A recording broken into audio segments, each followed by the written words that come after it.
Hi friends, welcome to my channel Priyatarangalu audio stories in Telugu. ఈ channel మీకు నచ్చితే like చేసి సబ్స్క్రైబ్ చేయండి. హైప్ చేస్తే ఈ ఛానల్ మరికొంతమందికి రీచ్ అవుతుంది ఫ్రెండ్స్. ప్రమదలేఖనం season 2 part 14. మనసు భరించరాని బాధను మోస్తున్నప్పుడు మెదడు ఆలోచించే శక్తిని కోల్పోతుంది. ఇప్పుడు ప్రమద పరిస్థితి అదే. ఇసుకలో కూర్చొని సముద్రాన్ని చూస్తూ ఆ చల్లని సాయంత్రాన్ని ఆస్వాదిస్తూ ప్రశాంతంగా కూర్చున్న ఒక వ్యక్తి తన స్నేహితుడితో మాట్లాడుతూ తనకు కొంచెం దూరంలో సముద్రం లోపలికి వెళ్తున్న ప్రమదం చూస్తాడు. మొదట లోతుగా వెళ్ళి ఎంజాయ్ చేసే వాళ్ళు కూడా ఉంటారుగా అని లైట్ తీసుకుంటాడు.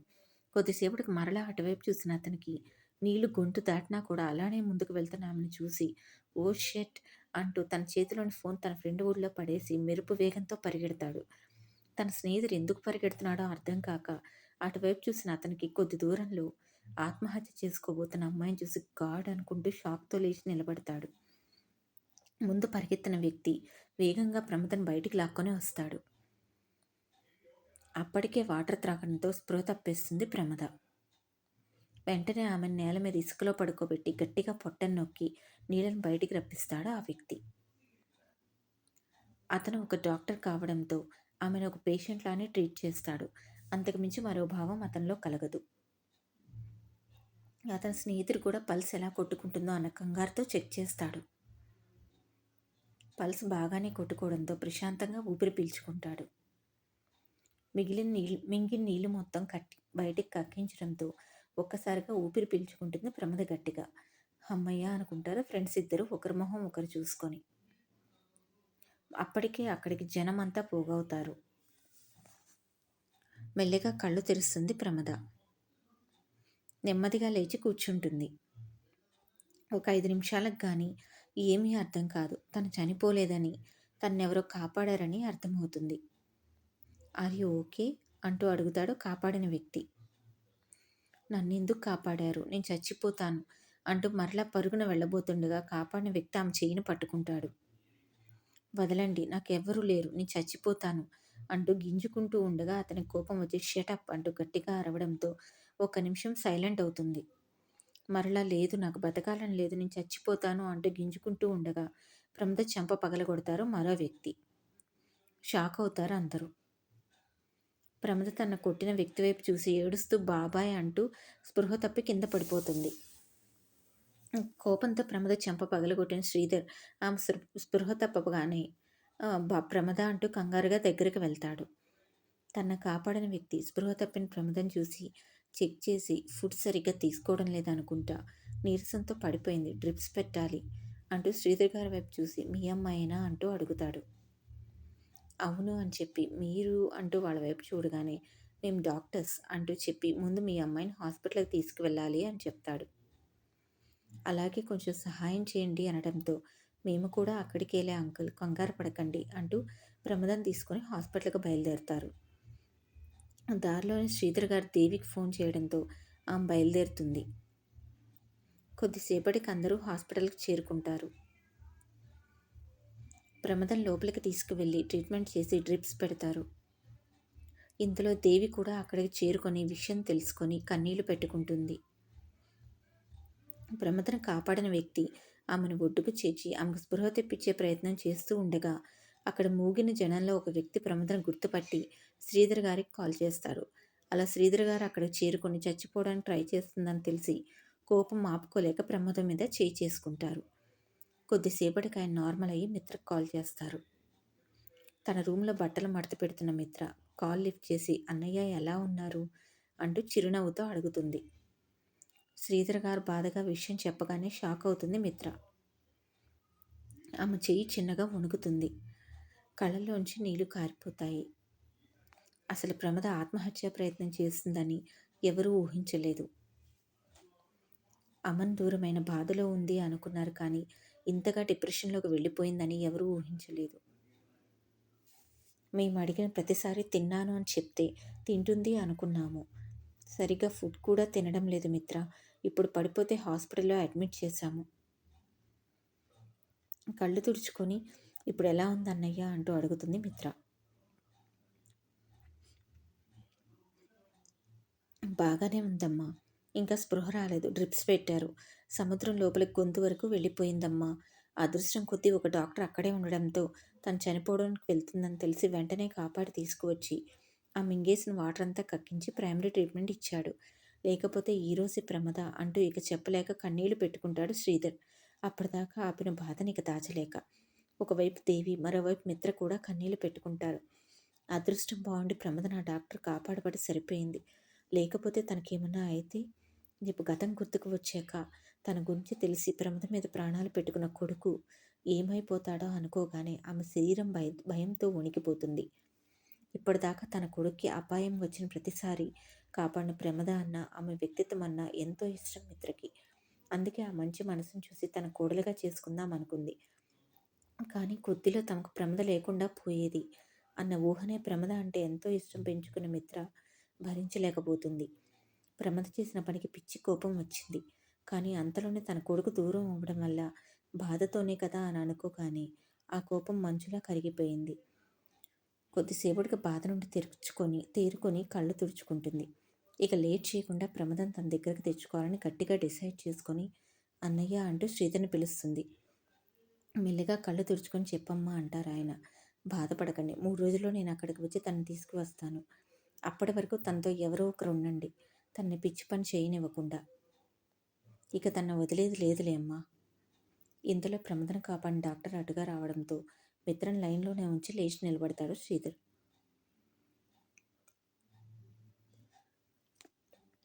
అతన్ని చూసి చిన్నగా నవ్వి కంగారు పడకండి, తను బాగానే ఉంది, రేపు సాయంత్రం ఇంటికి వెళ్ళిపోవచ్చు. కాకపోతే తన బాధ ఏమిటో తెలుసుకొని మరోసారి ఇలా జరగకుండా చూసుకోండి అంటాడు ఆ వ్యక్తి. చాలా థ్యాంక్స్ బాబు, మీరు సమయానికి కాపాడారు, లేకపోతే ఏమయ్యేదో ఊహించుకోవడానికే భయంగా ఉంది అంటారు శ్రీధర్. అసలు నేను మార్నింగ్ బస్కే ఊరికి వెళ్ళవలసిన వాడిని. నా ఫ్రెండ్ ఇప్పుడు తనతో ఉండి రాత్రికి వెళ్ళమనేసరికి ఆగిపోయాను. అలా సరదాగా బీచ్కి వచ్చాము. అనుకోకుండా ఇలా జరిగింది. మీ అమ్మాయిని కాపాడటానికే వచ్చానేమో అంటూ చిన్నగా నవ్వుతాడు అతను. అది నిజమే, మీరు లేకపోతే అమ్మో ఊహించుకోవడానికే భయంగా ఉంది. శ్రీధర్ గారు అతను వెళ్ళిపోతున్నాడని తెలిసి ప్రమద ఆరోగ్యం గురించి మరోసారి కనుక్కుందామని ఒక్క నిమిషం బాబు అని చెప్పి మొబైల్ చెవి దగ్గర పెట్టుకుంటాడు మిత్ర లైన్లో ఉండడంతో. అప్పటికే వాళ్ళ మాటలన్నీ మిత్ర వింటుంది. మిత్ర, ఒక్క 5 నిమిషాల్లో నేను మరలా కాల్ చేస్తాను. అన్నయ్య, నేను ఒకసారి ఆ డాక్టర్తో మాట్లాడాలి, తనకు నేను కూడా థ్యాంక్స్ చెప్పాలి అనడంతో ఇకేమీ మాట్లాడకుండా బాబు ఒకసారి కాల్ మాట్లాడతారా అంటూ అడుగుతాడు. ఎవరు అంటూ అతను అడుగుతాడు అర్థం కాక. నువ్వు కాపాడిన అమ్మాయికి అత్త, నీతో ఒకసారి మాట్లాడాలి అంటుంది బాబు అనడంతో ఇక తప్పక మొబైల్ తీసుకొని హలో అంటాడు. ఆ గొంతు విన్న మిత్ర షాక్ అవుతుంది. అయినా మరోసారి కన్ఫర్మ్ చేసుకోవడానికి హలో అంటుంది. అవతల వ్యక్తి మరలా హలో అనగానే గొంతు గుర్తుపట్టేస్తుంది మిత్ర. ఆనందంగా విషి అంటుంది.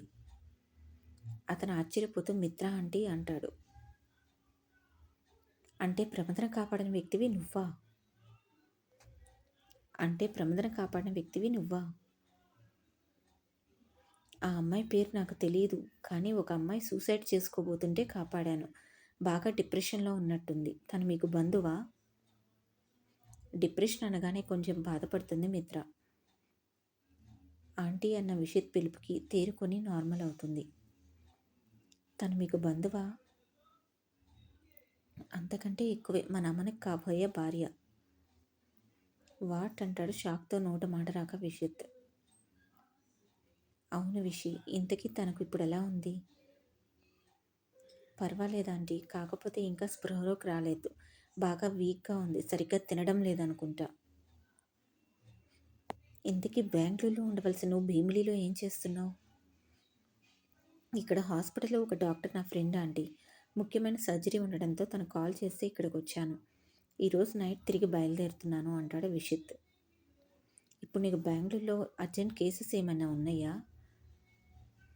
లేవాంటీ, రెగ్యులర్గా హాస్పిటల్కి వెళ్ళడమే. అయితే నాకు ఒక చిన్న హెల్ప్ చేయాలి విషి అన్న మిత్ర మాటకి తప్పకుండా అంటాడు విషి. ఒక 3 రోజులు నువ్వు అక్కడే ఉండి తనని చూసుకోవాలి. రేపు తను డిశ్చార్జ్ చేసేస్తారా ఆంటీ? అయితే రేపు సాయంత్రం ప్రమద డిశ్చార్జ్ అయ్యేదాకా నువ్వు అక్కడే ఉండి తను జాగ్రత్తగా చూసుకోవాలి. ఇంటికి వెళ్ళిన తర్వాత అన్నయ్య వాళ్ళు చూసుకుంటారు. సరే తప్పకుండా ఉంటాను ఆంటీ. అప్పుడు కానీ మిత్రకు మనసు ప్రశాంతంగా ఉండదు. ఆంటీ నేను ఒకటి అడగవచ్చా? చెప్పు. ఈ అమ్మాయి మీకు కావలసిన అమ్మాయి అంటున్నారు. తనకు అంత కష్టం ఏమొచ్చింది ఆంటీ? ఎందుకు చనిపోవాలనుకుంటుంది? నీ ఫ్రెండ్ కోసం అంటుంది మిత్ర నీరసంగా. అర్థం కాలేదు కదా, ఇప్పుడు నీకు హడావుల్లో చెప్పినా అర్థం కాదు, కానీ నైట్ నువ్వు ఫ్రీ అయ్యాక చెప్పు, అప్పుడంతా వివరంగా చెప్తాను. సరే ఆంటీ, మీరు చెప్పారు కదా, నేను ఇక్కడే ఉంటాలే. థ్యాంక్స్ రిషి. నాకు థ్యాంక్స్ చెప్పడం ఎప్పటి నుండి నేర్చుకున్నారా ఆంటీ? అయితే క్యాన్సిల్, నా థ్యాంక్స్ నేనే తీసుకుంటున్నా అంటూ నవ్వుతుంది మిత్ర. విషి కూడా నవ్వుతూ బాయ్ ఆంటీ అంటూ కాల్ కట్ చేయబోతుంటే ఒక్క నిమిషం అన్న మిత్ర మాటకి ఆగిపోయి చెప్పండి ఆంటీ అంటాడు. ఈ అమ్మాయి విషయం మనవాడికి అస్సలు తెలియకూడదు. ఓ బాధపడతాడు కదా, సరే ఆంటీ. బాధపడటం కాదు, ఆ అమ్మాయిని వచ్చి ముందు కొట్టినా కొడతాడు. ఇంకా ట్రీట్మెంట్ ఇచ్చినందుకు నిన్నేమంటాడో నీ ఊహకి వదిలేస్తున్నా. ఆంటీ నాకేమీ అర్థం కావడం లేదు అంటాడు విషి అయోమయంగా. అందుకే నాకు తర్వాత కాల్ చేయి, వివరంగా చెప్తా. అప్పటిదాకా అమన్కైతే ఏమీ చెప్పకు. ప్రమద జాగ్రత్త, ఉంటాను. సరే అంటూ కాల్ కట్ చేస్తాడు విషిత్. మీకు మిత్రగారు ముందే తెలుసా అంటూ అడుగుతారు శ్రీధర్ గారు. అంతా విన్నారు కనుక. తెలుసు, వాళ్ళ అబ్బాయికి ట్రీట్మెంట్ చేసిన డాక్టర్ని నేనే ఇక్కడ నుండి వెళ్ళిన తర్వాత. అప్పుడు అర్థమవుతుంది ఆయనకి, భీమిలి నుండి ఉన్న పళంగా తీసుకు వెళ్ళిపోయిన తర్వాత ట్రీట్మెంట్ ఇప్పించింది విషితోనే అని. సరే నేను ఇప్పుడే వస్తాను అంటూ ఫ్రెష్ అవ్వడానికి బయటికి వెళ్ళిపోతాడు. నేను ఫ్రెష్ అయ్యి వచ్చి ఇక్కడే ఉంటాను, మీరు కంగారు పడకండి అని చెప్పి వెళ్తాడు విషి. కాల్ కట్ చేసి బాధగా కూర్చుండిపోతుంది మిత్ర. తను ఏమనుకుంటుంది, ఏం జరుగుతుంది? తన కోడలిగా చేసుకోవాలి అనుకుంది ప్రమదని, కానీ ఇప్పుడు తన జీవితాన్ని చాలించాలి అనుకుంటుంది. ప్రేమ ఎంత ధైర్యంగా ఉండే వాళ్ళని కూడా కుంగదీస్తుంది అన్నదానికి ఇది ఒక ఉదాహరణేమో. లేకపోతే ఎంతో ధైర్యంగా ఇన్నేళ్ళు ఒంటరిగా తన జీవితాన్ని నెట్టుకొచ్చింది ప్రమద. ఇప్పుడు తన కొడుకును ప్రేమించిన తర్వాత ఆ ప్రేమను మర్చిపోలేక చావాలి అనుకోవడం ఆమెకు అర్థమైపోతుంది. తన కొడుకు మీద ప్రాణాలే పెట్టుకుంది అని. ఆ ప్రేమను ఎట్టి పరిస్థితుల్లోనూ కొడుకు దూరం చేయకూడదు అని ఆ క్షణం మరింత గట్టిగా నిర్ణయించుకుంటుంది ప్రమద. వెంటనే కళ్ళు తుడుచుకొని పంతులు గారికి కాల్ కలుపుతుంది. షాపింగ్ మాల్ ఓపెనింగ్కి మంచి రోజు మరోసారి కన్ఫర్మ్ చేయమని. అతని ఎల్లుండి బాగుంది అనడంతో మరోసారి కన్ఫర్మ్ చేయడంతో ఓకే అని కాల్ కట్ చేస్తుంది మిత్ర.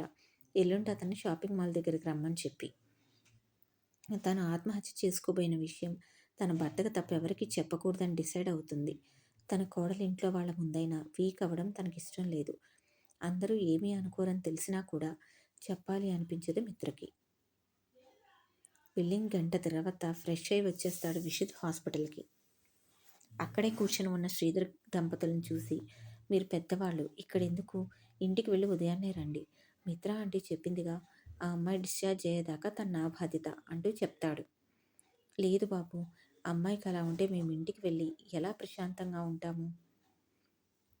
అది నిజమేలే, కన్న కూతురికి అలా ఉంటే ఎవరికైనా బాధగానే ఉంటుంది అంటాడు. అయినా కూతురు మనసులో ఉన్న దిగులు కనిపెట్టకపోతే ఎలా అంకుల్? మీరు తెలుసుకోలేకే కదా ఇంత దూరం వచ్చింది. నిజమే బాబు, మేము తన కూతురు అని అనుకుంటూ ఉన్నాం. కానీ తను ఆత్మాభిమానం ఉన్న తను మమ్మల్ని ఇంకా ఇంటిని రెంట్కి ఇచ్చిన ఓనర్స్గానే చూస్తోంది. అందుకే ఆమె నిర్ణయం మాతో పంచుకోలేక, ఆమె బాధను షేర్ చేయలేక ఇంత నిర్ణయం తీసుకుంది అంటాడు శ్రీధర్ గారు గుండెల నిండా దిగులుతో. ఓ అని అతని మాటలకి అర్థం నిమిషం తర్వాత బోధపడగానే, వాట్, నిజమా అంటాడు షాక్తో కళ్ళివి పెద్దవి చేస్తూ. శ్రీధర్ గారి మాటలకి కన్నీళ్లతో మిగులుతుంది దేవి. ఆ అమ్మాయి మీ కూతురు కాదా అంటూ అడుగుతాడు ఆశ్చర్యంతో తీరుకున్న విషిత్. కాదు, ఒంటరిగా బతుకుతున్న మా జీవితంలోకి అనుకోకుండా వచ్చిన బంగారు తల్లి ప్రమద. మా ఇంట్లో రెంటుకుంటోంది. బాబాయ్ పిన్ని అంటూ మాతో తొందరగానే కలిసిపోయి మాకు ఆప్యాయతను పంచింది.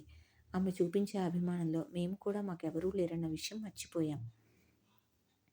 కానీ తను ఈరోజు ఈ నిర్ణయం తీసుకోవడంతో మేము తనకేమీ కాదు అని, తన బాధను పంచుకోలేకపోయామని అర్థమైంది. శ్రీధర్ గారి బాధ చూసి పాపం అనిపిస్తుంది విషిత్కి. అంకుల్, మీరు తప్పుగా అనుకోకండి. గుండెల్లో భరించరాని బాధ ఉన్నప్పుడు మనసు తప్పటడుగులు వేస్తుంది. ఆ ఆవేశంలో ఏమీ గుర్తుకు రాదు. అంతే తప్ప ఆమె మీ ప్రేమను తక్కువ చేయలేదని నా ఉద్దేశం. తనను అర్థం చేసుకోకుండా మీరు బాధపడి ఆమెను బాధ పెట్టకండి. తన బాధలో తోడుగా మారండి అన్న విషిత్ మాటలు కూడా నిజమే కావడంతో చిన్నగా నవ్వుతూ తలూపుతారు.